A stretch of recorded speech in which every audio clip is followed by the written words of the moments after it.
Guys, good morning. So ayan, flex ko lang guys sa inyo. Ayan, ang ganda ng tubo ng aking mga malunggay. So ayan, nagtanim ako ng malunggay dito sa gilid ng bakod namin. So ang bilis talaga tumubo ng damo guys. Tingnan nyo naman din eh. Ang kapal na. So ayan guys, yung tinanim ko, bali isa, dalawa, tatlo, apat, lima,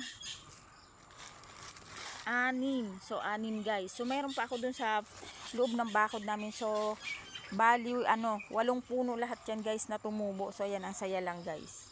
Ang saya lang kasi nakapagpatubo ako ng malunggay. Kasi nagtry ako guys ng mga tangkay ng malunggay. Hindi talaga ako makabuhay. So trinay ko namang itanim yung buto. And ayan nga tumubo. So lilinisin natin yan. Lilinisin ko yan guys kapag medyo okay yung aking pakiramdam. Pero ang saya lang talaga na kapag patubo tayo ng mga malunggay. So dito ko siya tinanim sa labas ng bakod namin para maging magsilbing poste din siya ng bakod pag nagsilaki. So bala ko taniman din ito dito. So lilinisin ko muna yan. So hindi ko pa maasikaso guys.